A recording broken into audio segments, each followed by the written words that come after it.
And here we are in downtown Cleveland, July 11th, 2024, at the Music Box on the east bank of the Flats, with another radio thing going on today with Jeff and Phlash of WMMS.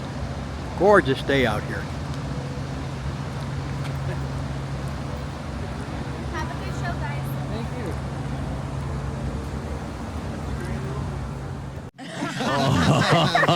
Coming up on side 2, the token jokes and some of our best guests. Good morning from the Buzzard Morning Zoo. Rise and shine with folks like you. Good morning from the Buzzard Morning Zoo. Get up with the morning zoo. Get up in the morning, get up in Cleveland with WMMS.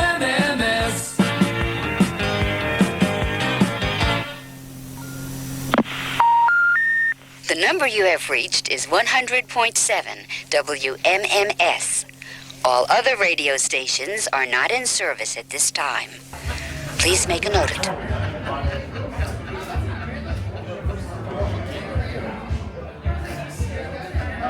You're still way younger than I am.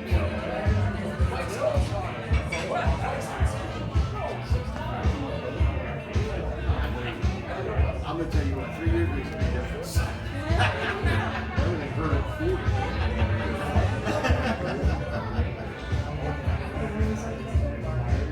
Yes, you are.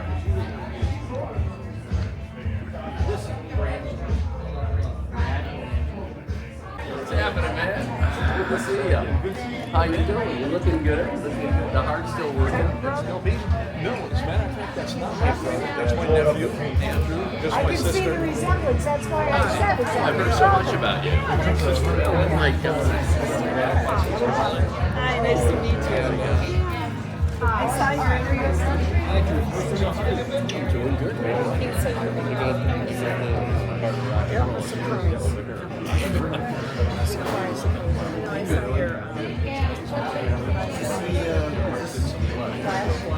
Yeah, the legend.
WMMS royalty here. Look at this. John Gorman here. Jeff and Phlash. Jenny Sanders. John Gorman. Hey, John. How you doing, buddy? Good to see you. Hey, wait, have you gotten everybody here? Welcome, guys.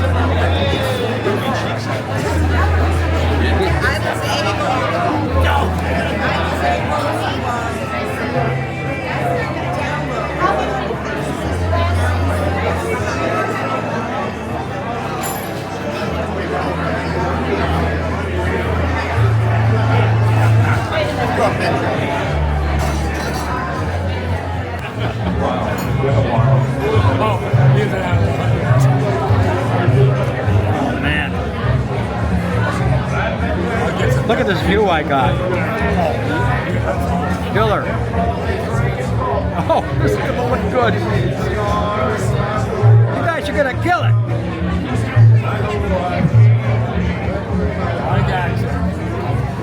So where's this going to end up? Good evening, everyone. Welcome to the Music Box. Yay!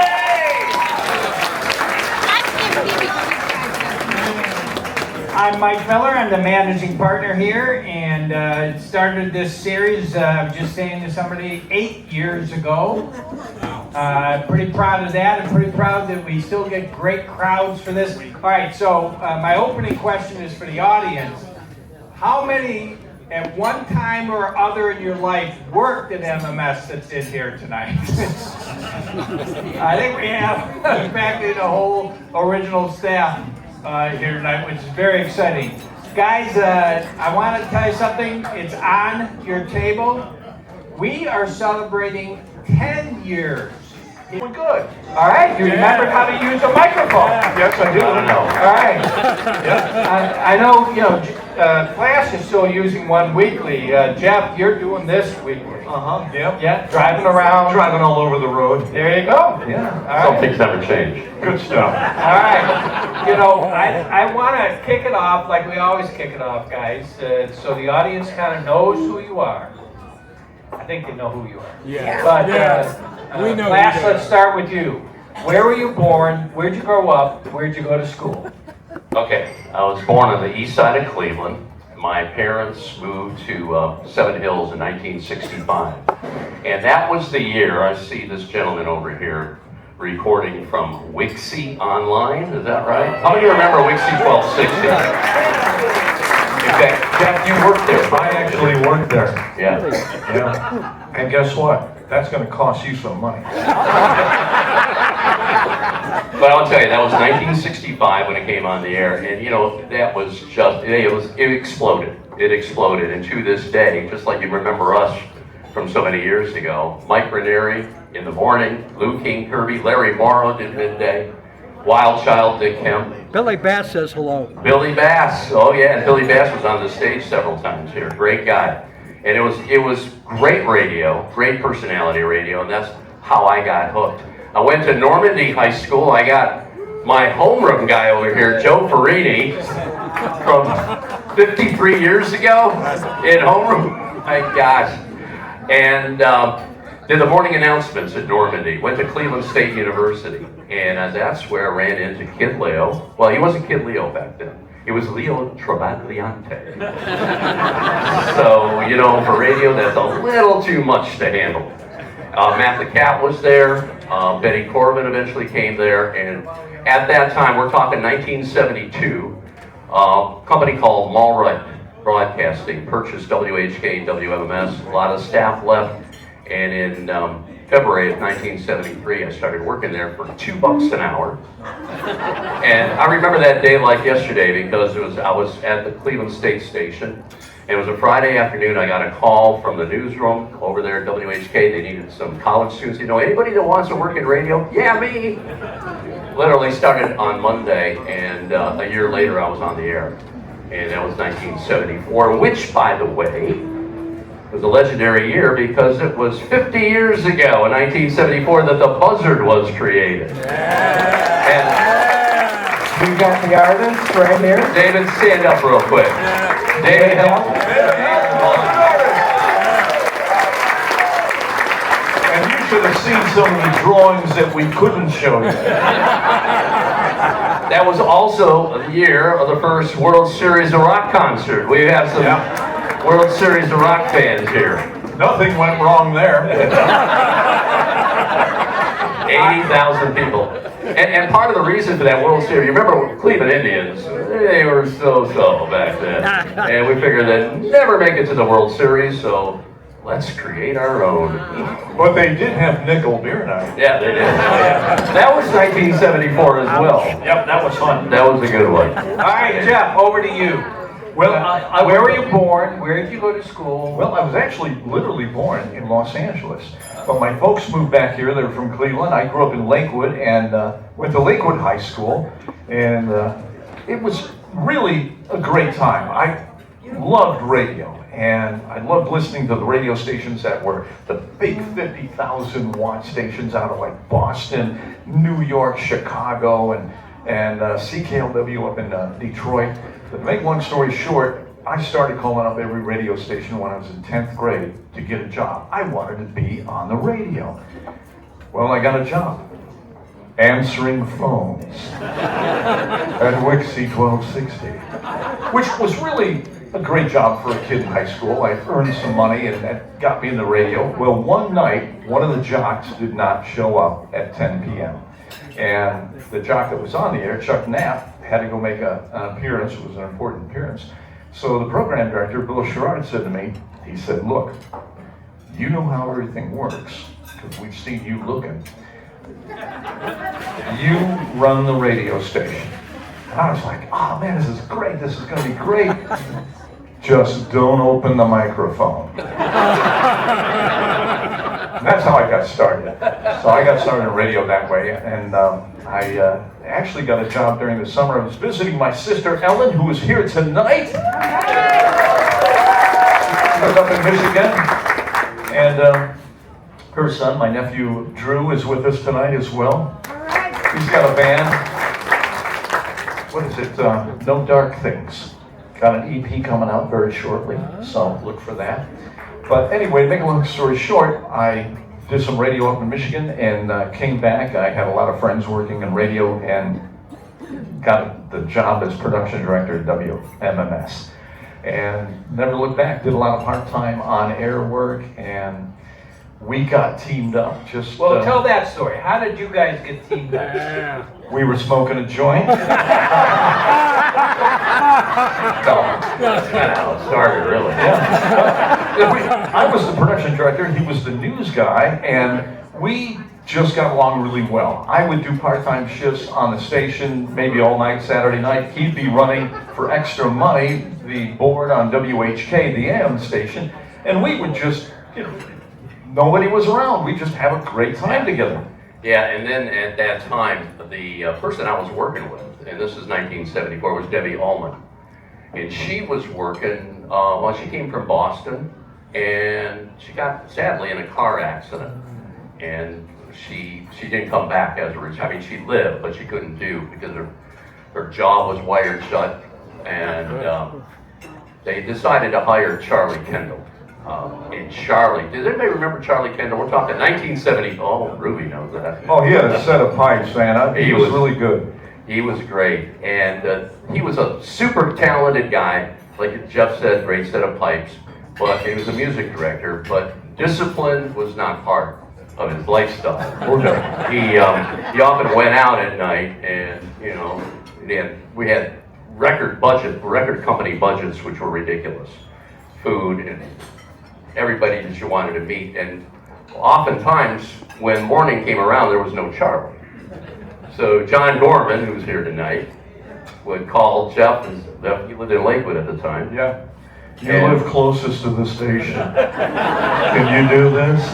Yeah. And it's funny because Charlie showed up at my house one night. Must have been around 9 o'clock, and I go to work at 10 o'clock in the morning. He's there at 9 o'clock at night, and he's got this drop-dead, great-looking gal on his arm. And, I know he's showing off, So anyway, he stops by, and, we partied a little bit, and he left. Next thing I know, 4 o'clock in the morning. Oh, man, I just don't feel good, man. Can you do my show? And I'm thinking, well, what are you doing? But that's how we got kind That's the kind of guy he was, and eventually that got old, and he went on. And he has, since he started, like I said, he had a great set of pipes, and he was doing movie trailers. I mean, he was very, very popular. But then when Jeff was filling in, well, that was the time when the owner of the station said, you know what, I kind of like the way that sounds, Jeff and Phlash. We're fast forwarding to about 1976 here. So they said, okay, let's put them together. And that lasted, 18 years? What could go wrong? So then we started doing toga parties. Anybody go to a toga party? Not that many. Lenny Pappas is here tonight from the Agora. And Lenny said, you know what? I'll never forget when I had to set up a hot tub on stage for you two. What was it? Some sort of a toga party or something like that. But those were great days. All right, but wait a minute. Let's dive into this a little bit. So, I mean, how fast did you start doing some of your most famous bits? I mean, was it the first several months, first several weeks, or was it like 6 months in? I mean, how fast did you really start doing some of your bits? It was pretty quick, and I'll tell you why. Because nobody, the management at Mallray did not pay attention. They thought an FM station, oh, we got the AM station. Yeah. Oh, we don't care about these hippies. This is so true, because when they bought it, all they cared about was WHK. Because keep in mind, I mean, I mentioned Wixie. I mean, the AM was still up there to some degree, but 68, 69, MMS came on the air in 68, but it started declining. And it still was all WHK. MMS meant nothing. So why not do just about anything on the air? And one of the bits, and in fact, I don't know if the gentleman is here, Danny Tharp, he recorded some of our bits. It was the adventures of Jeff and Phlash. And we just decided to have a little fun on the air. And one thing that we had to do, sadly, was to work every holiday. Today, when you see, like, on TV, you have the B team when there's a holiday, with Christmas or Thanksgiving or something like that. We had to work all the holidays. Thanksgiving, Christmas, New Year's. It was ridiculous. So we figured, well, we got to work on Thanksgiving. Let's have a little bit of fun. Let's really light it up. And the whole idea is we're on the radio, and to me, it is theater of the mind. What can we put through your speaker to really get your mind thinking and visualizing what we're doing? And we decided to shrink ourselves. Yeah, we got a little high, and Accidentally. and we said we turned into like little people, like about an inch and a half. And it's Thanksgiving, so what do you do on Thanksgiving? You stuff a turkey. So we found this giant carcass that we were going to tour. So we walked into the turkey, we used sound effects. Firesign Theater, remember Firesign Theater? That had a bit of effect on us, okay? Turn up the echo, you know. Yeah, so we're walking inside the turkey, and I said, hey Jeff, I think we're by the breast. And It's definitely a female. it's How do you think we got in here? So we kind of like Fantastic Voyage Part 2, okay? So we started going through the entire turkey, and then finally, you know, there's light at the end where you know, go into the turkey. All of a sudden we heard this noise. And they started stuffing the turkey. So at that time, we started screaming, and then we tagged it, and now we will continue next week with Adventures of Jeff and Phlash. So this was the crazy stuff that we just did. I mean, why not? We didn't know who was listening, and we just wanted to have a lot of fun. But people called up right after this, and what the hell did you guys just do? We slowly morphed into things, and the one thing that Flash and I always knew and really had a philosophy is radio is, you know, like real estate, they say it's location, location, location. With radio, it's local, local, local. And one morning, they got Danny Green. He came out of the dentist and they blew up his car. And there have been so many bombings and things. I got on the radio that morning, Flash is there, and I go, you know what? They're blowing everything. If you wanted to blow something up, what would you blow up? If you had that opportunity, if you could blow something up right now, what would it be? The phones went nuts. And we ended up doing that bit every day until the end of our career. Yeah, it was 7:45 every morning, and people would set their clocks to that. It was ridiculous. I mean, and we started taking football, what was that, 7:30 or so, and the lines just lit up. It was All right, ridiculous. what was the favorite item somebody wanted to blow up? What was your favorite memory of? I'll tell you, there was a woman that called, and she goes, I got something I want to blow up. And we said, okay, great, what is it? She says, my ex-fiance. I call him cheating on me. And she's you could tell right from her voice, this was serious. This was no fooling around. And she goes, Frank, if you're listening, I want you to hear this. And we're like, you can hear a pin drop, and then you hear kerplunk and the toilet flush. It had to have been the diamond ring. And I'm thinking, wonder what that was worth. Must be worth a lot because she flushed it down the toilet. And this was all live. I mean, we did. Well, I gotta tell you, my favorite bit you guys did was spousal arousal. Yeah, that was a good one. So tell some of the wake-up calls. Yeah, this basically was where we would get on the phone with somebody like, let's say... It was kind of like a candid camera. Yeah. Remember candid camera on TV? But this was the radio version of it. And what we could do is we could conference all the lines. So we get a lady on the line. She calls up and she goes, oh my God, I got one for you. This is going to be great. The whole idea is for her to get her husband really ticked off and then they win prizes. She goes, you know, I get in the car every day and I take off and I stop at 7-Eleven and I get a cup of coffee. But when I get out of the car, I leave the car running because I want the heater on, you know, and I go into 7-Eleven. She says, it makes my husband so damn mad. He said, someday somebody's going to steal that car. Well, we call up the husband. Oh, hello, honey. Honey, you're not going to believe what just happened. What happened? What happened? You know how you always said I'd go to 7-Eleven and I'd leave the car running and it might get stolen. Yeah. The car got stolen. Oh my God, man, every word in the book, he teed off on her. And we were like, oh man, I'm glad we don't live upstairs or downstairs from them, you know?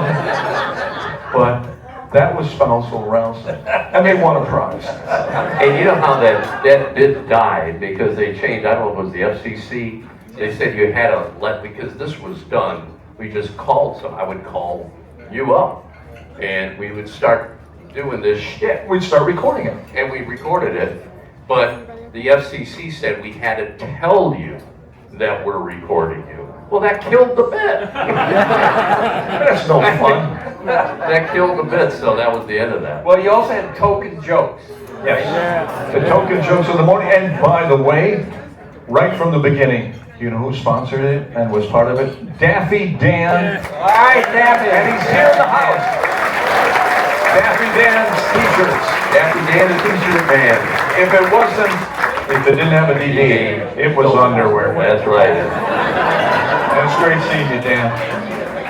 But yeah, we had people send in jokes. You know, you're pretty well preserved, by the way. I just wanted to let you know. Yeah, that is. And I keep telling people he looks the same as he did 40 years ago. How do you do that, man? But yeah, we had listeners send in jokes. We'd read the best ones, and if we read your joke on the air, you won a t-shirt. And it was really a lot of fun. All right, well, do you remember were any jokes just like really outstanding or really disgusting? I got one real quick. How do you know when you had a really, really good time the night before? When you wake up in the morning and your face is like a glazed donut. Oh yeah, there were so many great jokes. Yeah, that was a good example. Krispy Kreme, anyone?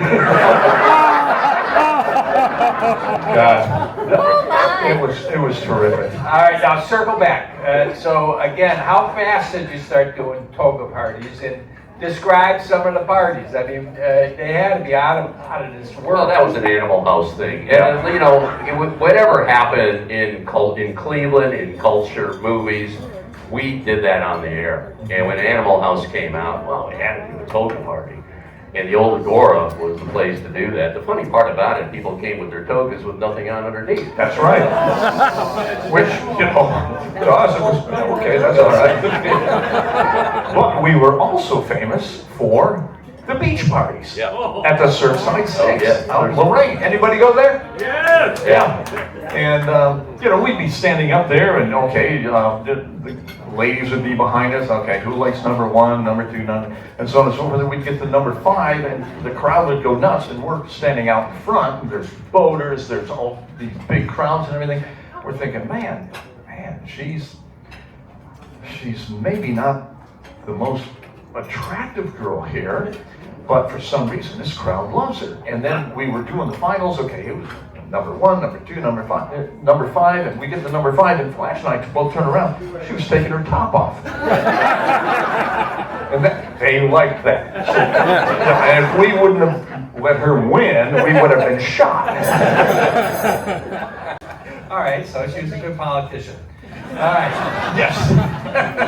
All right, Phlash, you actually sent me a couple recordings that we're just going to play here. I think they can lead to some cool stories. These guys, again, maybe you'll recognize them. Michael at the soundboard, play away.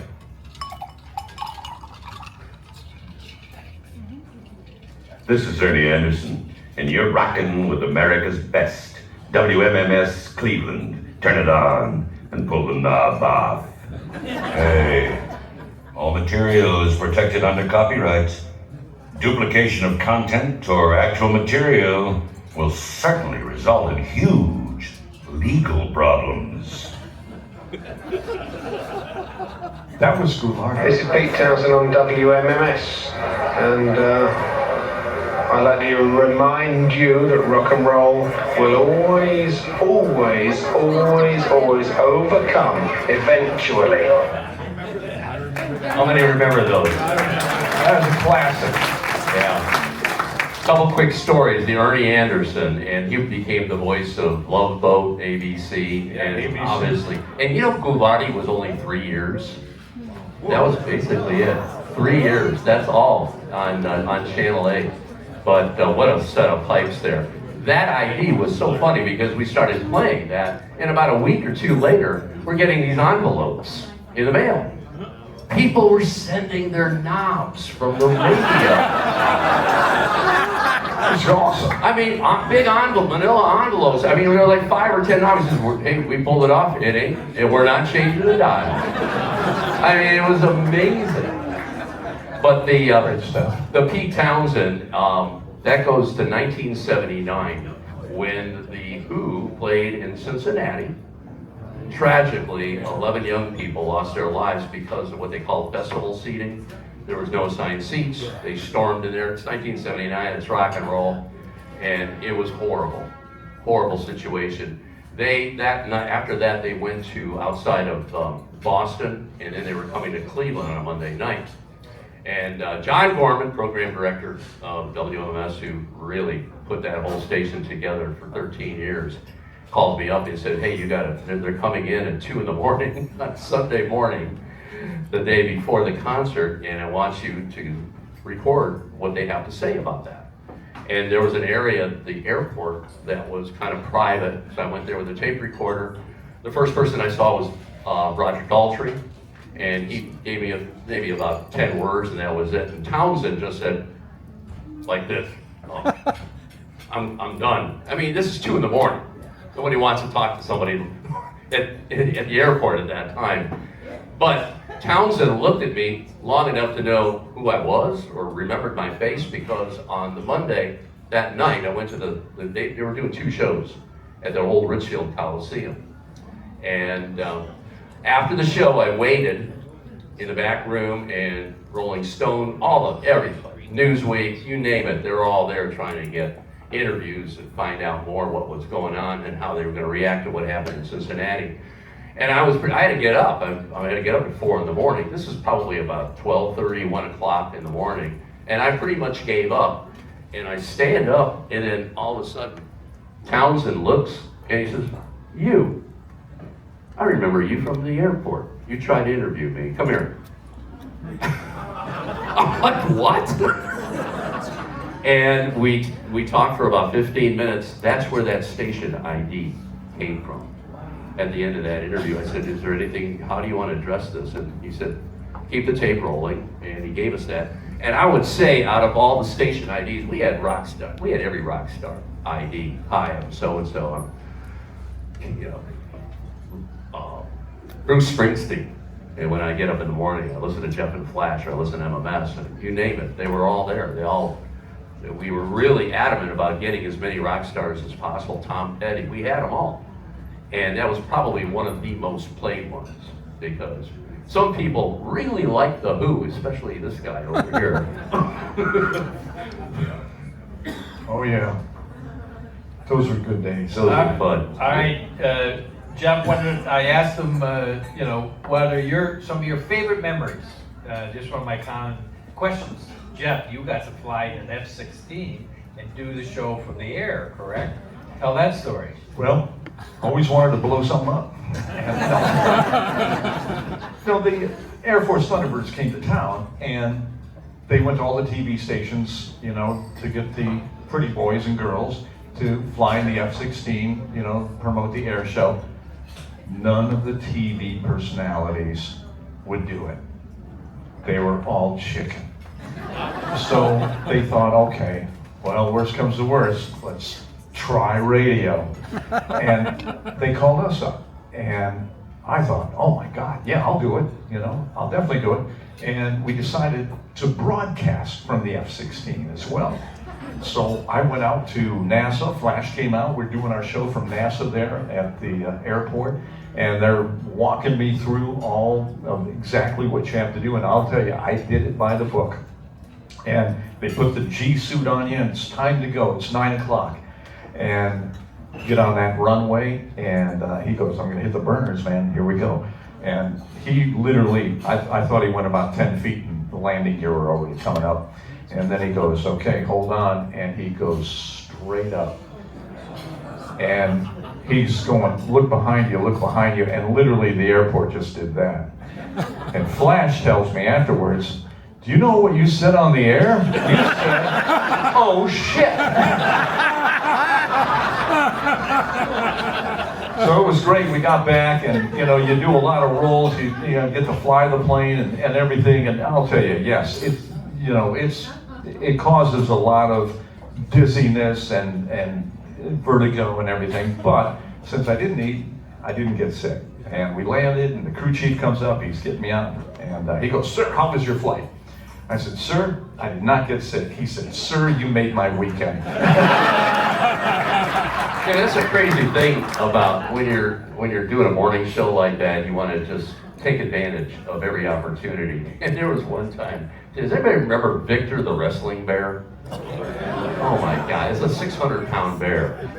And like an idiot, I decided to do that. I didn't know what was going on there, but it lasted like about a half a second. It was like, boom.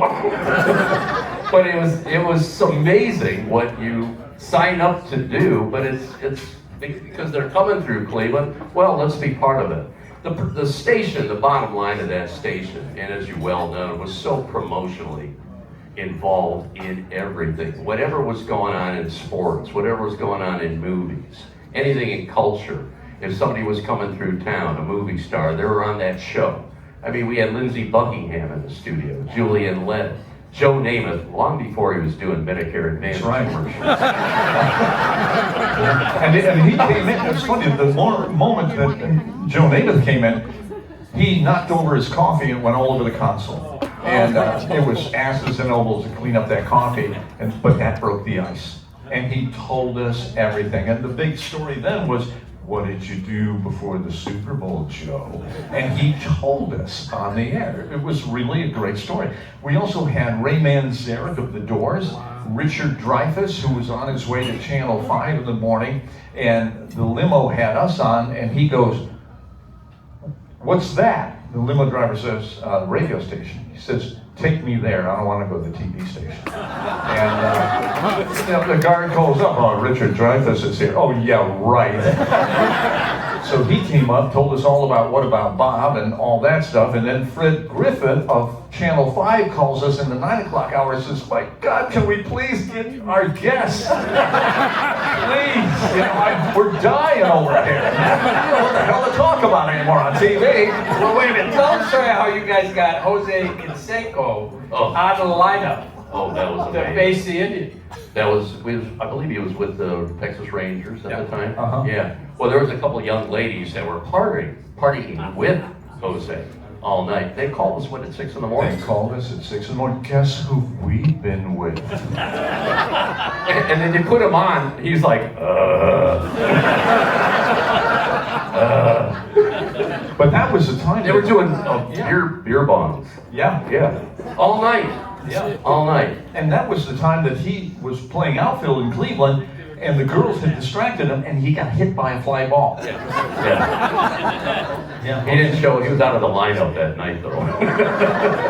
Yeah. Speaking of it, real quick, when Jerry Seinfeld was breaking out, and we were going head-to-head with Lanigan, John Lanigan. Well, in the mid-'80s. I mean, Lanigan came back from Florida, and we're going head-to-head. And competition is great. And maybe a year or two later, Seinfeld is breaking out, and we found out that he was going on Lanigan's show. So we had one of our people call him. They found out where he was staying. I did. Is that you? I did that. Did you call and say that he I can tell the story. they canceled the appearance? Come here. This is Frank Cody. Frank Cody. The reason they could do remotes, the reason they could do remotes was Frank Fody. He was the best engineer, the best radio engineer. He made us sound louder and more dynamic than any other radio station. We were doing you guys were doing a morning show at what was the rib joint that was Tony Roman's. Tony Roman's, right? And it was St. Patrick's Day. St. Patrick's Day. And I show up at like 4:30 in the morning, and you were really depressed. No, really. And I said, Jeff, what's the matter? Because we were all friends. And he goes, and he tells me this thing, and I had no idea who Jerry Seinfeld is. Okay, they said he's this up-and-coming comic, and he's going to be at Lanigan, but he really needs to be here. And I, having been in competitive radio, not only at MMS but in New York at Z100, where we did shenanigans like this all the time, I just deadpan. I said, Jeff, I can make sure that he doesn't show up there. And Jeff goes, how are you going to do that? I said, where's he staying? He goes, he was staying at the Holiday Inn Lakeside. So I take a quarter, call up. I said, I'd like to, and I just on a lark said I'd like to speak to the room of Jerry Seinfeld, because Jerry at that time stayed under his name. They said, sure, no problem. And about 10 seconds later, I hear, hello, and that Jerry voice. I said, hello, Jerry. Yes. I said, Jerry, this is Tom Johnson. I'm the engineer over at WMJI. He's like, oh, he said, your driver's here to bring me over to the Lanigan show. I said, that's why I'm calling. He said, I said, we've had some technical problems here today, but we're not going to be able to do the interview. He's like, oh, why, thank you. Well, what should I do? I said, there's a restaurant nearby called Ruthie and Moe's. Have the driver take you there for breakfast. It's on us. And he went, oh, why, thank you very much. Goodbye. Boom. So I go and I tell to these guys, I said, no worries, I took care of it. So last thing, I get back to the station. On my chair is a note from the general manager, Lonnie Gronick, Frank, please see me. So I go into his office and he's like, because Lonnie and I worked in New York together, and he's like, Frank, any idea why I would get a very upset phone call from the general manager of WMJI as to why Jerry Seinfeld didn't show up this morning? And I said, Lonnie, I have no effing idea why that would be. And Lonnie, why the hell would you care? Because we want to kick their asses. True story. Yep. Frank Fody, man. I love you. Love you too. Last thing, real quick. This guy got the best M100s in the world. And when we were in the Cleveland Plaza, we had these balsa airplanes. And you and I taped an M100 to one. This is when it was still the Cleveland Plaza of the hotel. And we opened the window by the engineering shop. Oh, yeah. We light the thing. And we set it, and because there was a big parking lot, and Jeff's like, if it goes out over the parking lot, let's watch it blow up. Well, it goes out over the parking lot, and then it comes back, and it's hovering along the side of the building. We hear it blow up, and we hear glass break. Glass was breaking to the hotel room of a young couple that were consummating their marriage. Love American style, ladies and gentlemen. Frank Cody. All right. We also have another special guest. Oh, we got a real special guest. Introduce. Oh my God, I gotta tell you, Phlash and I have worked with a lot of people. And, you know, it was really funny because, you know, sometimes they say, you know what, you really need a woman in there because it sounds like a frickin' locker room, you know? But anyhow, to make a long story short, we started working with this lady and she was dynamic. I mean, hilarious. And, you know, after the whole thing, you know, broke up and everybody went their own separate ways, I found her in Phoenix. And I want to bring her up now because we love her dearly. Ruby Cheeks is here.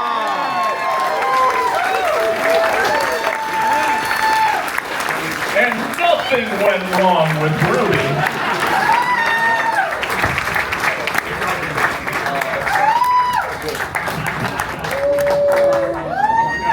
Ruby, come around front here. I've got you a seat. So, you know, Ruby. And a microphone. Let's just have another beer. We'll finish this off. I'm not drinking. There is one story. Alcohol gets me in trouble.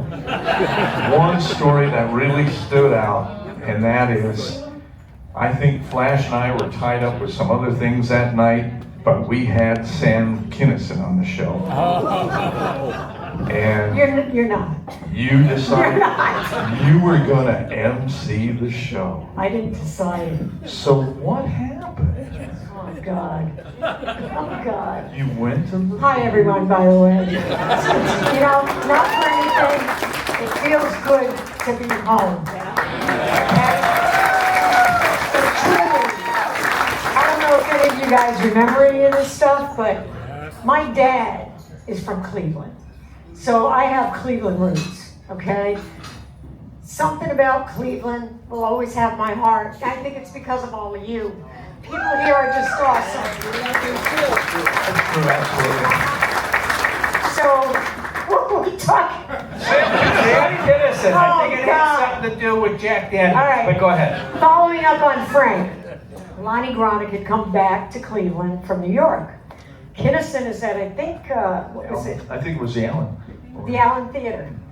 So Kinnison's at the Allen Theater. I'm supposed to introduce him on stage.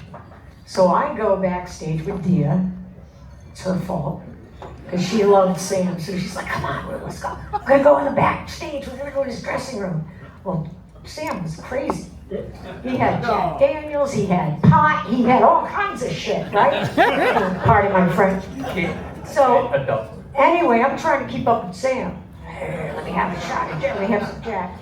So, comes time for me to go on stage to bring him up.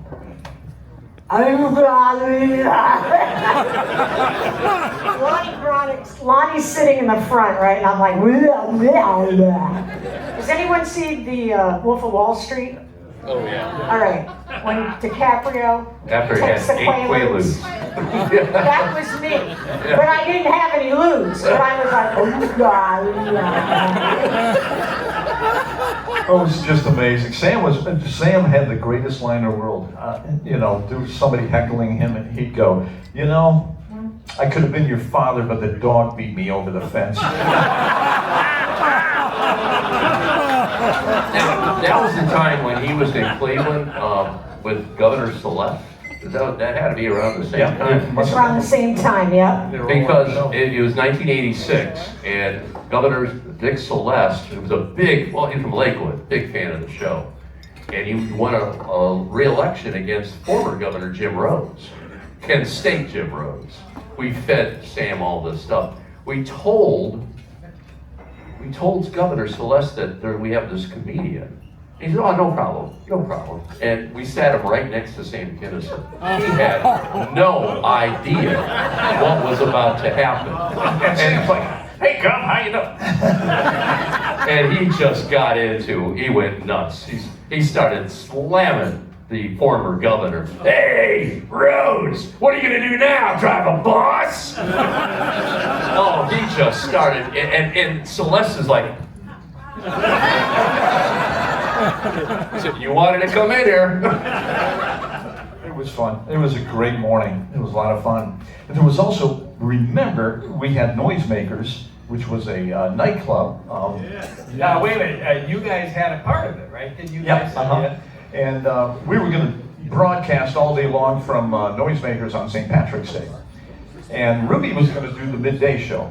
Jesus. From 10 to 2. But, and I don't know how this started, but yes, you do. You were good friends with the Golick brothers. Love the Golick brothers. Love them to death. The Cleveland Mike, Browns. Bobby, Greg. Greg was my Achilles heel. That son of a bee. Okay, so we're down in the flats. It's St. Patrick's Day. We did the parade down Euclid, the whole stuff, right? Now we're down in the flats. Well, you know what those boys are, what they look like, right? Yes. Little Ruby, trying to keep up with those boys. They had to stuff me in a cab and take me home to Bricksville. I don't remember anything, nothing. Except you're supposed to be on the air, I think. No, I don't think so. Well, I'll remember asking the Cleveland Maybe police. Gorman, was I supposed to be on the air, John? The Cleveland police said Ruby's face down in Old River Road. She's been with the Golick Bros. Oh my God. No. So, Ruby, what year did you join the zoo? Was it like early 80s or something like that? I think, if I remember right, it was early 85. Early 85. Very early. Because I got fired from A&M. Okay. Okay? The original reason I came to Cleveland was to be the local promotion rep for A&M Records. And I remember walking into Gorman's office, and he had a Bruins hockey puck sitting on the desk. And I'm like, oh, you like the Bees? He's like, yeah, I'm from Boston. Blah, blah, blah. Well, we hit it off real well. And anyway, somehow he got the, well, make a long story short, the promotions, had a promotions for A&M, flew into Cleveland, because, can I tell him what I actually did to get fired? Oh, I don't care. All right. Are you okay? Yeah, we're okay. Yeah. Go for it. You're with friends. All right, here we go. So I'm doing local promo for A&M, and it's snowing out. Snowing like a bitch. And I'm like, okay. So one of the guys I was working with at the RCA branch, because RCA A&M were in the same branch on Rockside, he said, don't worry, I'll drive you downtown. I said, okay. So we pull up to what was it? GCL. Forgot to call it. Across from the bus station. So pull up in front of them, and I get out of the car, I got a bottle of champagne, I got a stack of records. I just want to go and drop this off and get the hell out of there, because it's snowing, right? It is Cleveland. I want to just drop this off real quick, new PD. So I go to the receptionist, and I said, hi, I'm here to see, I don't remember his name.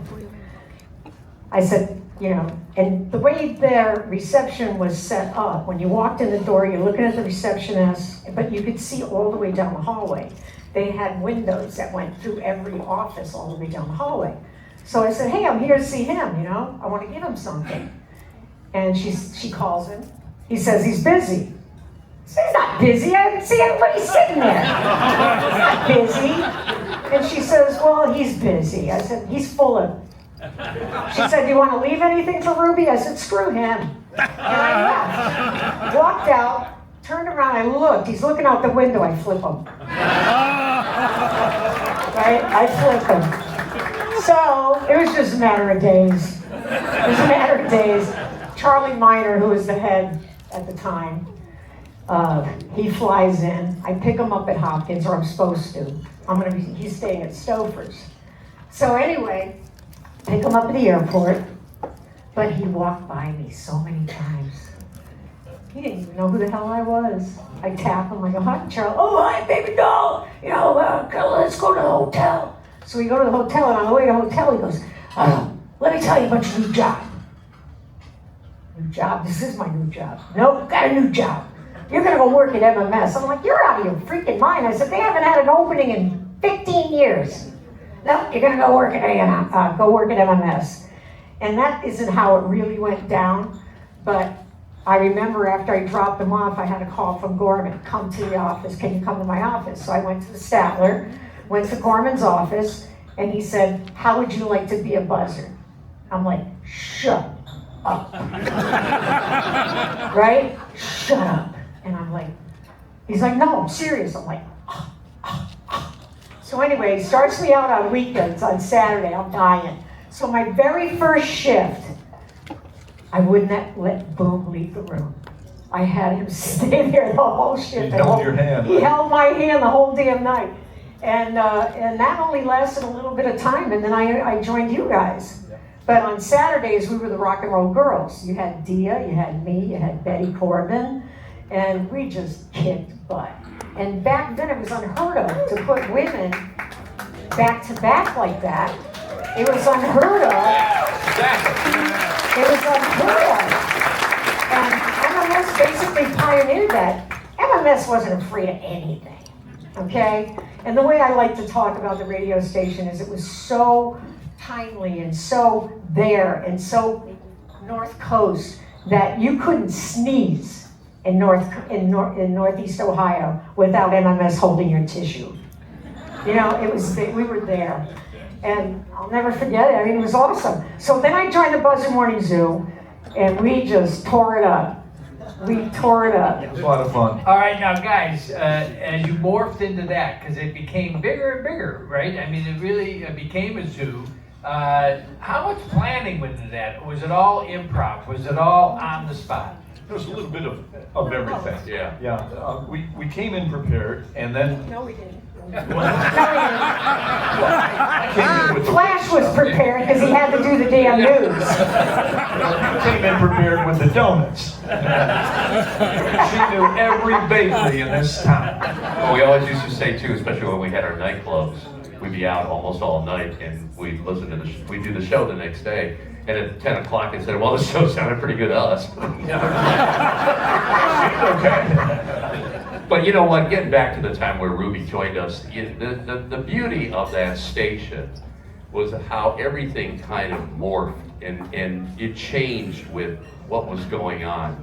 The early 80s. It was timely. It was timely, kind of like South Park. Yeah. South Park is so timely. Yeah. I mean, you would think whatever's happening today, they're doing an episode. And MMS was like that, especially the Buzzard Morning Zoo. We were right there on top of everything. And the zoo grew too with that. I mean, we had, well, of course, we were full service. We had traffic, we had Pat Brady doing traffic reports. I did the news. Pat's not here, is she? She was here at one of the other events. Is Pat here by chance? Pat Brady. Pat No? Barron is her name, but she was great. Boom was our Ed McMahon. Yep. Pretty much. He was my heart. Mr. R did the astrology. We had everything. And then there was, of course, Mr. Leonard. And I remember the first time Mr. Leonard called up when you were on the show. He calls up, hi Jeff, get out of the way. Where's Phlash? I'm over here. I don't want to talk to him. I don't want to talk to Boom. Oh, hi, Ruby. How are you? Do you need anything? It was so full of it. It was fun. But that time is when we had the highest ratings in Cleveland radio. There's no question. U.S. radio. It was, yeah, it was. We had over a 20 It was unprecedented, and no other radio station in this country has ever come close to the greatness of WMMS, because it truly was a great radio station. And you guys are so lucky to have had it from the 70s, you know? And I grew up outside of Boston, so we had BCN. Gorman is originally from Boston. And we had BCN, which was a big rock station there. And I remember walking in there, I was back in New England, I had just lost another job. So I go to wonder why. So I go to BCN, and the program director there at the time is from Ohio. but never, ever got a job at MMS. So he had a hard-on, pardon the expression, for the radio station, right? So I go in there and I give him a resume and I give him a tape and, you know, I'm passing him in the hallway and I go, so, you know, and he wouldn't give me the time of day. So he finally says to me, "Nice to know they love you in Cleveland, Ruby," and he walks away. So it was jealousy. It was absolute jealousy because there was no station that could rival this one. And never will. Never will be. Ever, ever, ever. You're 100% right. And whether you're Boston, New York, Chicago, LA, didn't hold a candle to MMS. Yeah, and we gotta hand it to you because it was you that made the difference. There were more albums sold in Northeast Ohio at that time than any other place in the world, and that's why we call it the rock capital. So you had this appetite for music. Maybe it's the weather. I don't know. Well, wait a minute. Tell was a story, fantastic. because you guys really were instrumental in getting the Rock Hall here, but then it stalled and stalled and stalled. And you guys. And there was controversy. Yeah. Weren't you kind of instrumental in getting it back on track? Well, what happened, when we got the Rock Hall, it was awarded in May of 1986. And they made the announcement in New York, and I was there for that. Former Congresswoman Mary Rose Okar, Governor Celeste, George Voinovich, who was mayor at the time, were all there for it. It was a big deal in Cleveland. Came back that day, had a big crowd at Burke, and then everything kind of ground to a halt there for a while because they forgot about how to fund this damn thing. and there was a tug of war going on, and we had to deal with a lot of negativity even when we were doing the campaign, when we embraced that campaign with USA Today newspaper. We really pretty much embarrassed them because of the Reader's Poll in 1985, and you have a big part to that as well, because we just blew away every other city. So they had to locate the hall here. So finally, push came to shove, and we were trying to figure out where it was going to go. There was the lakefront where it is now, and there was a possibility of being around Tower City. And one day, we didn't have anything else to do. So. At about 8:30 or 9 in the morning, we heard it's probably going to be Tower City. It's probably going to be there. So what we did, that's good enough. We called out all the building trades and told them to bring their bulldozers over to Tower City, to the area right below the terminal. And they all showed up. And so we went and we did a live broadcast. We started digging the hole. We started digging. We said, you know what? This is who we are. We're going to start digging the foundation for the Rock and Roll Hall of Fame. We don't care. We want this thing to happen. We want it to happen now. So now there's TV stations showing it. Everybody's showing it. Hey, they must know something. Yeah. And the cops. And then I think it was you that got the phone call from the owner. Yeah. He said, "What the hell are you guys doing? It ain't going there." And it was about a week or two later, it was finally announced that it was going to be at the lakefront. But he says, "Jeff and Phlash are saying it's going to be over there. It ain't going to be there. They're full of shit." But wait a minute. See, what I would have done was sneak away quietly. How did you guys end the day there? We left quietly. It was just one of those things that, you take advantage of the moment. And it was fun, and, we thoroughly enjoyed it and left early that day. Speaking of Burke, I had to do the celebrity Grand Prix thing before the Budweiser 500. Yeah. Okay, so I get friendly with the Newman Haas pit crew. They turned up my governor. I said, "Turn up my governor." So I won the race, but I wasn't the one that they wanted to win the race, that was rigged to win the race. So I kind of threw a monkey wrench in their race. I still have the charity plaque. Oh man, awesome. Man. But I didn't get first place or anything because they disqualified me. She had a way. I don't know what she used or how she did it. Just got her way. All right. It's not working anymore. One of my favorite stories was your game plan for a softball game Against Belkin Productions. Oh, the Belkin Productions. Belkin Productions, they were great people. I mean, we had a tremendous relationship with them. Jules and Mike Belkin and the whole gang there, and Michael Stanley. Yeah, Barry Gable. Barry Gable is, to this day, still a really great friend. And they call us up and say, hey, we want to do a little charity softball game. We're going to do it over on the east side. And we'd show up, and they had all their roadies. And they would just shellac us. So there was a baseball strike. And this summer, I thought, I went to high school with Bob DiBiasio, who's vice president of the Indians Promotion Department. I'm going to call in a favor. And I called Boz, and I said, Boz, are there any Indians in town that would like to play on our charity softball team? And I swear to God, Boz goes, Joe Charbonneau, Lenny Barker, Dwayne Kuiper, and Wayne Garland. So we had them. We had first ups. By the end of the half inning, it was 27. They were so mad. Lenny Barker, he threw that no-hitter, but you look at Lenny, he had a pair of shorts on. His legs looked like tree stumps. And they pitched the softball to him. He hit it out of the stadium. And, you know, needless to say, Joe Charbonneau, but it was a wonderful day. All right, guys, we're going to turn it over to some questions to the audience. What questions do you have? And then we're going to bring up a whole bunch of other MMS folks. Yeah, we got a few more surprises for you. Again, what questions do you have from the audience? Go ahead, yell it out.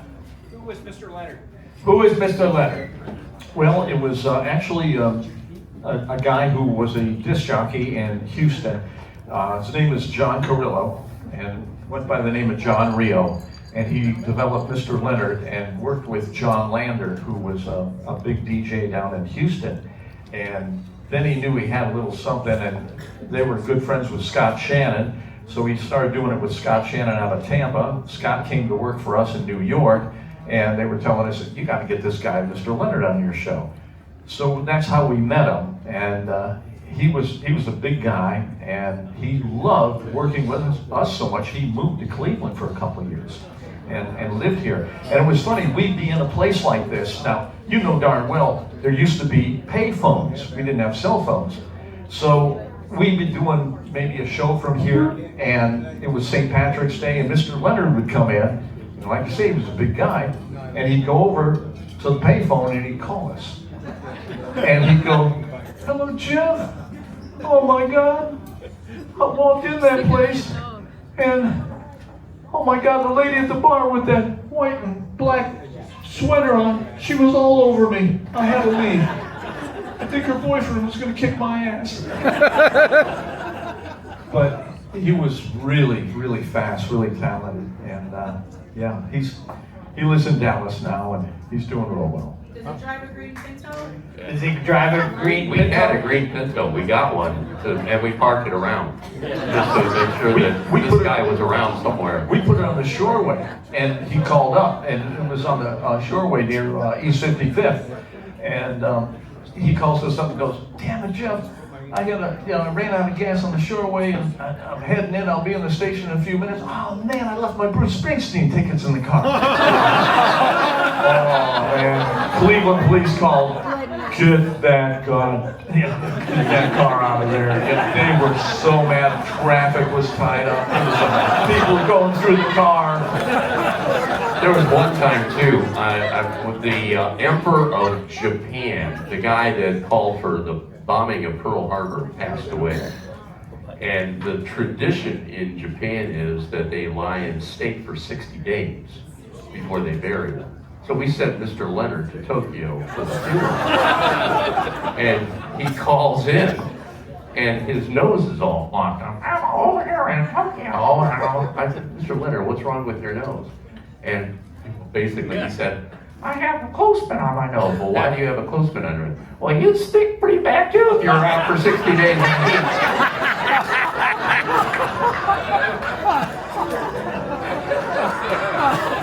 Hey, I got to say a couple of special hellos here. First off, Sandra Miller is here. Where are you, Sandra? Sandra Miller worked with me at WMMS in Akron. We had a great time. Sandra came all the way up from there, so thank you, Sandra. She's a great air personality out here in Youngstown. Bob Frito was here. He brought all his albums from our Jamaica trips. Battery Bob. Battery Bob. Hey, wait a minute. How many people went to Jamaica with us in here? Oh, yeah, a couple. And survived the telephone. You know, that's cool. Battery Bob and his bong.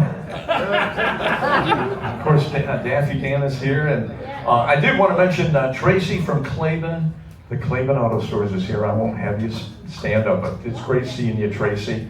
The Claiborne Auto Store is a great place to buy a car, believe me. It's well worth the drive. Wonderful people. He must be driving to Claiborne.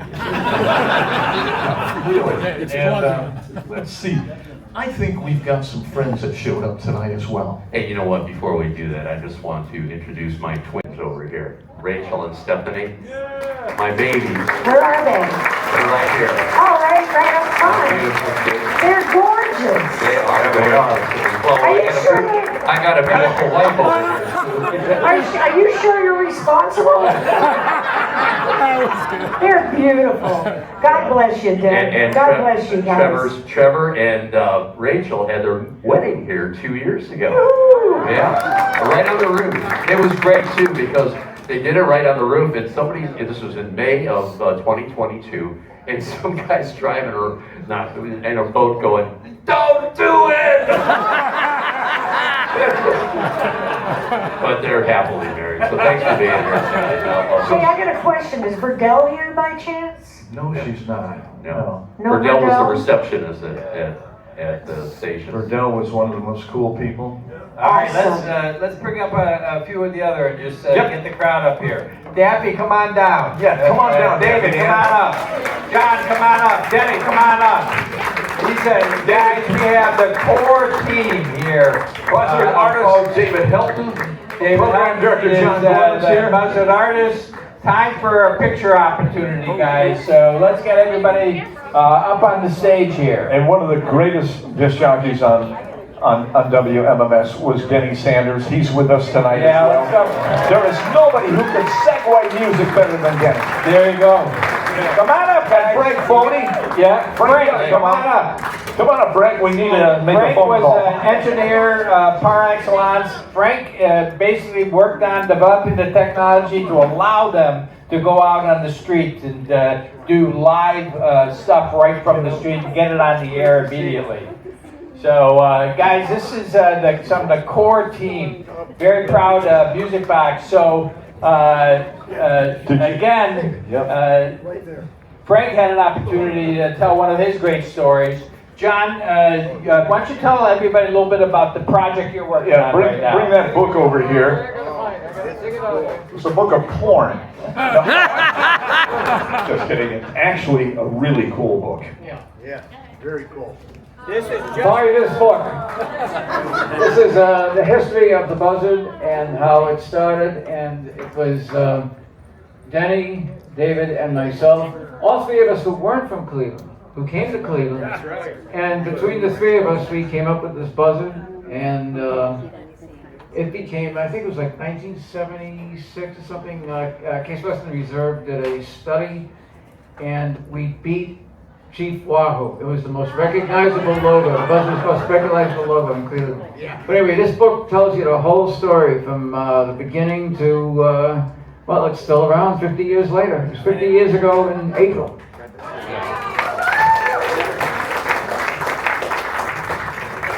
Nice to see you all, honestly.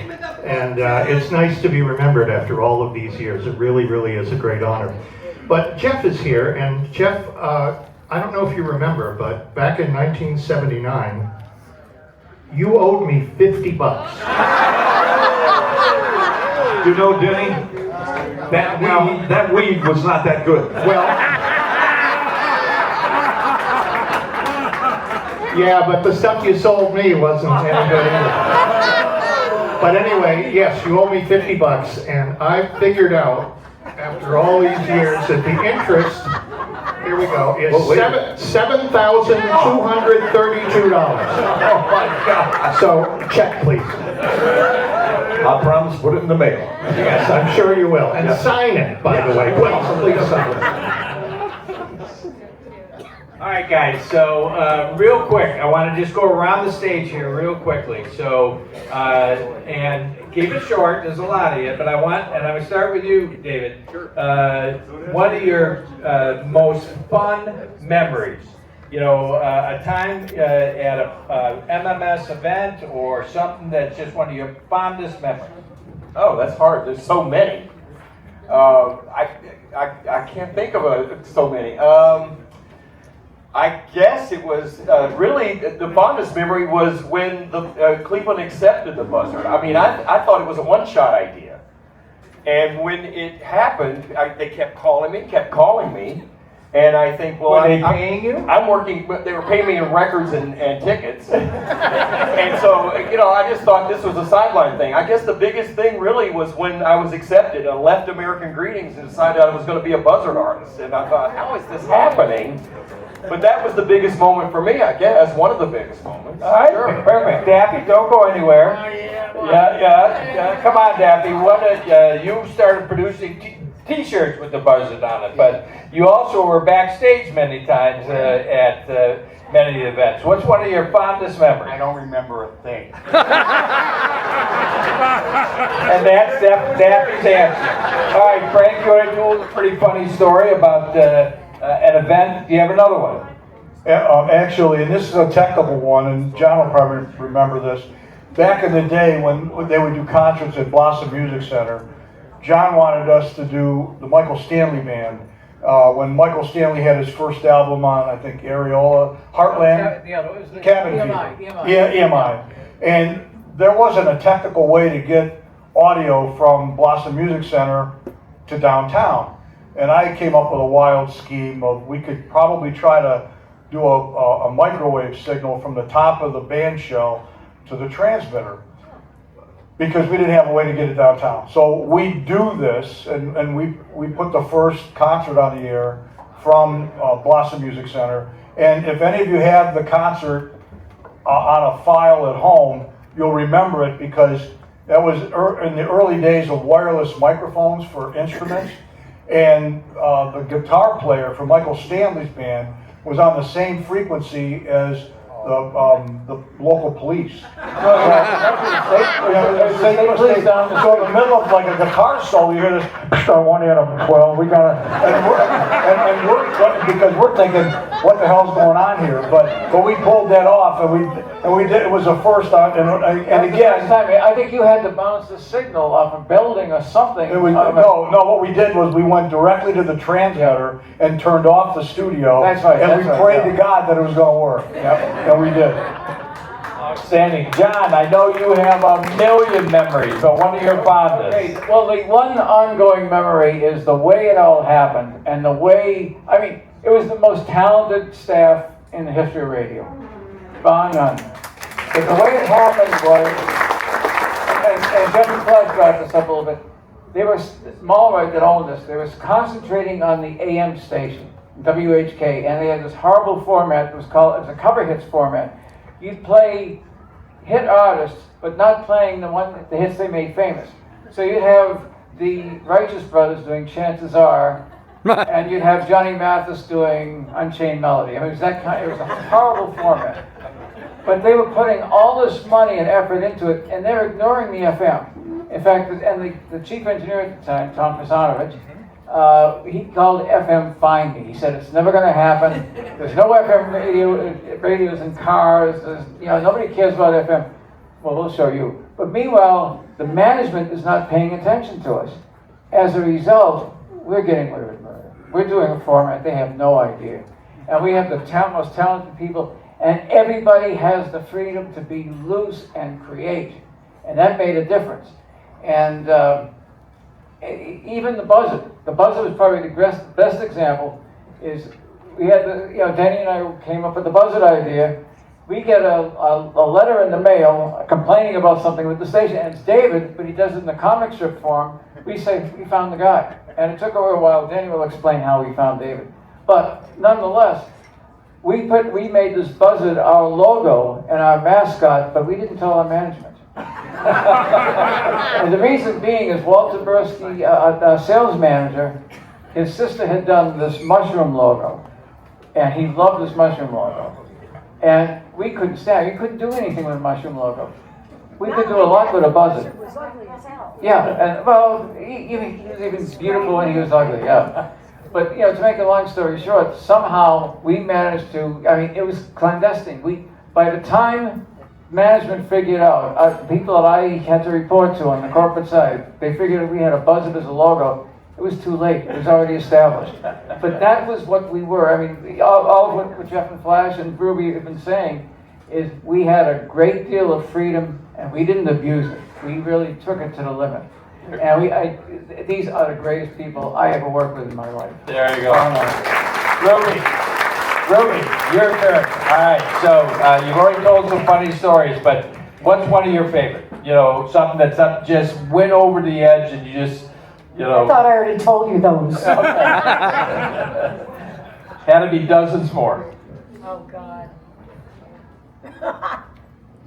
Go ahead. Let me think about it. All right, Denny, you take it. Because I got a lot. All right. I was a bad girl. Well, John, yeah, she's right in that.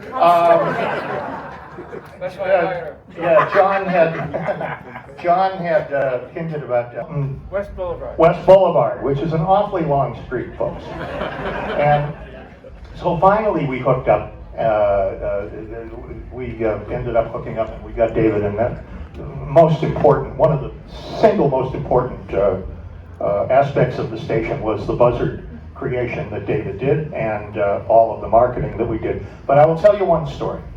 And there is one guy that hasn't been mentioned tonight, and I'm going to mention him. Murray Saul. Oh, yeah. Okay, I'll tell you the Murray Saul story. A lot of us that I can say anyway, that I can say on stage without getting arrested. But Murray lived, as many of us did, we lived around Coventry at that point. And I was over on Lancashire, and Murray was on Euclid Heights Boulevard next to the Euclid Heights Theater. And he always used to have parties on a Saturday night. He was on the second floor on a porch that faced Euclid Heights Boulevard, faced the street. And there was no cable TV in those days. There was no home video. There's nothing. And on Saturday nights, people would go to the Heights Art Theater to see the midnight movies. And it was a whole stoner presentation. Silly cartoons and crazy commercials and you name it. Well, Murray's having this party. And everybody's there, and we're there and having a good time. And we're on the porch, and Murray's on the porch with a joint that's the size of a Yule log, and a big bottle of booze, and he's making a lot of noise. And now it's 2 o'clock, and the theater lets out, and they're right down there, and everybody's coming out. By this time, Murray's pretty famous. He's on the TV commercial. Everybody's coming out, and they go, "Hey, it's Murray Saul," and he says, "Yeah, I'm having a party. Come on up." And I went to him and I said, "Murray, what's the matter with you? Do you don't know these people?" He says, "Oh, everybody's my friend." I said, "I don't know about you, but I'm getting out of here." So I left and went home. This was Saturday night. Sunday morning. I used to be on at noon on doing a 6 days Sunday at noon. So I get up, 9 o'clock. I went to get the newspaper. And I passed Murray, his apartment. And there he is on the porch in an Indian blanket, looking like this with a cup of coffee. And I said, "Murray, what's going on?" He says, "Oh, come on up." All right, so I come up and I said, "What happened last night?" He says, "I don't know. I passed out. And when I woke up, they stole my TV, my stereo, they took my lamp. But you want to know the thing that really pissed me off?" And I said, "What?" And he says, "They opened my refrigerator and stole my Sunday ham." He was more upset about the ham than he was about stealing his TV and everything else. That's where he stuffed his Quaaludes. That's where he stuffed his what? His Quaaludes. His Quaaludes. He stuffed Quaaludes were in the ham. I think that was Easter Sunday. He stuffed the Quaaludes in his mouth. He didn't put them in the ham. Well, anyway, Ham sandwich with Quaaludes. yes, that's right. Well, anyway, that was Murray, and we had such a colorful staff. Everybody on this stage, you know, Ruby, Daffy Dan was so important with our T-shirts. Frank with the engineering on the station. David, of course, with the Buzzard. Jeff and Phlash with incredible ratings in the morning. I still have some of these ratings books. They had 20, 25 shares, 26 shares, and I think Lanigan was second with like a 7 or something like that. Really, it was that, they were that far ahead. John was the Lorne Michaels of the operation. He was the guy that sewed it all together. And he deserves a big hand in the history of this radio station. He really does.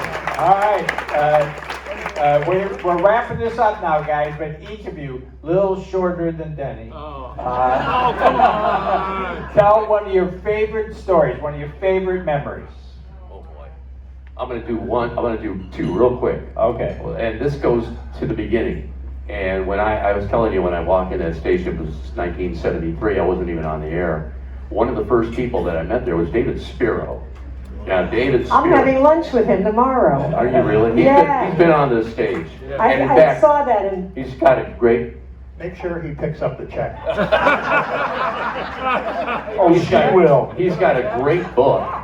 His 60 Years in Rock and Roll. If you get an opportunity, do pick it up. You could feel it. I read it when I was on vacation, and it's like 400 pages.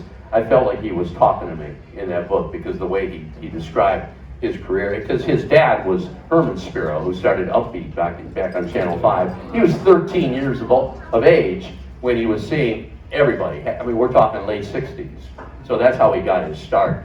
So I walk into the studio, and I was there maybe not even 2 weeks, and he's on the phone, and I found out that he was on the phone with Joe Walsh. And Joe Walsh is somebody that he managed after that, because he left the station, and he managed actually Michael Stanley as well. But he's on the phone. He says, "Hi, who are you?" And and he was just great. He says, "Hey, listen to this guy." He was at that time he was playing 4th of July, Asbury Park. Sandy, the song from Springsteen. This is 1973, 2 years before Born to Run. And he says, "This guy's pretty good. I think keep your eye on him for him." This was 1973, and the funny thing about that, I know Kid Leo was not a Springsteen fan. didn't like Springsteen. He didn't like him because he was too much like Dylan. Yeah. He was like, because Leo's a hard rocker. But when Born to Run came out, everything kind of changed. That's when he kind of... But anyway, another story for you real quick. But that just shows you the cool things. I mean, imagine a 19-year-old kid walking in the studio hearing that from somebody, and that was my start. But later on, years later, and I told the story before, it was about the bank robber in Broadview Heights. And we did not have, I was like pretty much the heart and soul of the newsroom. I mean, we didn't have a budget for that. AM had a budget. We did use some of the resources on WHK, but found out that there was a bank being robbed. So, and it was like a Broadview Savings at the time. I think it was in Broadview Heights, Brecksville, 82. And I called the bank. Guess who answered? The robber. I said, "Hello?" I said, "Hey, Ed Phlash Ferentz here. Who are you?" "I'm robbing the bank." I'm like, "What?" So I started this dialogue with him, and it turns out that he's a fan. He's listening. And he obviously had some issues. I think he was a Vietnam vet, and he's gone through, and he just needed money. He lost his job, and we're going on back and forth. And I'm recording the whole thing, and he says, what can we do? He said, "Could you play some music for me?" And the song he picks was Funeral for a Friend. He's holding hostages. I go, "Oh, this is not going to turn out well." So anyway, all of a sudden the line gets cut, and the FBI gets in. And then the next day, I got a call from Tversky. He says, "You know what? You're not supposed to do that." I found out that the FBI changed protocol. You know, whenever there was a bank, and there was a number of bank robberies, from that point on, they cut the phone lines. They forgot. They never even thought of cutting the phone line. So we made a difference. We made a difference. All right. Ruby just told me she has a good one, and you'll love it, Jeff. Yeah, I just forgot it. So go to Jeff. Are you ready for this? This goes way back. This was the early 70s when the Who, I think, first came to Cleveland. And we had a big dinner at the Keg and Quarter. Swingo's Keg and Quarter, where nothing went wrong there. Oh my God. But anyway, the Who was there, and Keith Moon. And I remember I was down at one of the ends of the table. The band was there. Most of the guys were there as well. And next thing I know, I look up, and there is a stake on the wall above Keith Moon's head with a knife in it. And the stake is against the wall. It's, just on there with a knife, and its juice is running down the wall and everything. And I gotta hand it to the waitress. She comes over and she goes, "Sir, I take it your steak wasn't cooked to your satisfaction." He goes, "Yeah, I wanted it well done. This is raw," And she went behind the table, got the steak, took it out, the knife, everything, and walked back. They got him a new steak. I'll never forget that. That was Keith Moon. Ruby, you go next. Ruby remembers. Hold on a second. Matt Swingos, the son of Jim. Been here. I talked. He was here, and I in fact, I promoted him on my Saturday show. I don't know if he told the story, but he said his father loved it when the bands went to the Keg and Quarter for one good reason, because the place always got remodeled. Makes sense. That's because the bands trashed the place. In fact, when I first came to Cleveland to take the job, I stayed at Swingo's. And that was different. It was different. But the story that I just remember is we were redoing the studios, Frank. We were redoing the studios, remember? We were putting in new boards, we were doing everything. And we started with the main studio first. Real quick, the night we're taking the studio apart, my late partner Steve Church and I, Steve asks me to, we get all the equipment out, and Steve said, take the vacuum cleaner and clean out the cold air return in the studio, okay? Frankie does this at 2 o'clock in the morning. Honest to God, when I came out of it, I was high. All right, so we're remodeling. Which was nothing unusual about that. We're remodeling the studios, because when I first got there, you guys had the old round the round pots and everything. It was an antique studio, so we get the okay to redo the studios. They started with the main studio first, between the two studios. Oh yeah. Oh yeah. Brian, Ruby, you have to stop. And I'm like, it was a beautiful night. I couldn't believe how high I got. And I'm like talking and I'm reading the letters, and I'm like, oh, it's just so good. And they're in there and they're playing with electricity. And they're like, Ruby, stop. And I just kept going. And every time, everything, this was between records. It was so funny. They were dying. Hi. Boy, it was so wonderful. Thank you for coming. I'm glad I came. I hope you did too. Anyway, I'm glad I came to Cleveland. Oh, one last thing. If it's okay. It's okay, Mike? Sure. My father's from Cleveland. I told you that from the get-go. He and his twin were adopted in 1931. Okay? Right after in the middle of the Depression, people were having kids, they couldn't afford them, they put them up for adoption.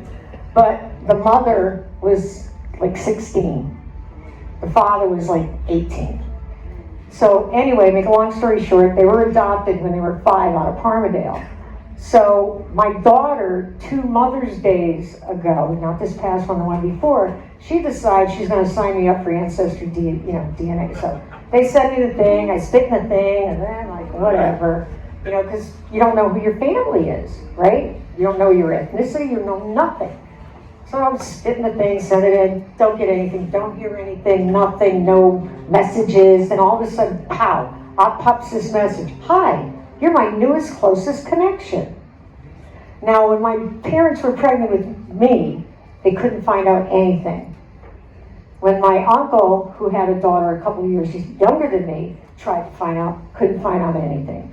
Palmerdale wouldn't say anything, the diocese wouldn't say anything, children's services wouldn't say anything other than that. The young people were in love, and but the parents wanted them to continue their education, so the young woman was well taken care of during her confinement. We know what that means. She was either in the basement, the attic, the grandmother's house in the next state, or at the convent. Okay? That's where she went. But anyway, hi, you're my newest, closest connection. And it turns out that it's my father's birth father's great niece that contacted me. When I was on the air with these guys, I put it out there. Hey, my dad's from Cleveland. He was adopted out of Palmerdale. Didn't hear a word.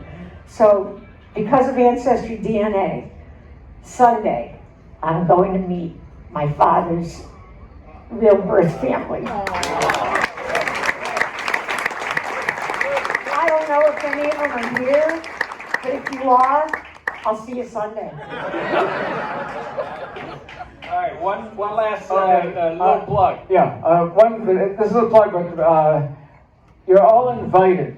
The party doesn't end up here. There's going to be a party Saturday afternoon, and it's the Buzzard's 50th birthday party. And it's going to be at Anika's Event Center in Grafton. Look it up. I think it's $5 admission, but there's going to be all sorts of Buzzard items for sale. There's also going to be cake and ice cream. Ice cream and cake, birthday cake. And ham with lube. And Tracy is here from the party center. You want to give directions? You can look it up. It's on Google, guys. Yeah. All right. Big round of applause, everybody. Thank you. Thank you, Phlash and Jeff, for coming. Jeff, thanks for coming back in town. They'll hang around and answer any additional questions. Come back for Mad Daddy on July 27th, everybody.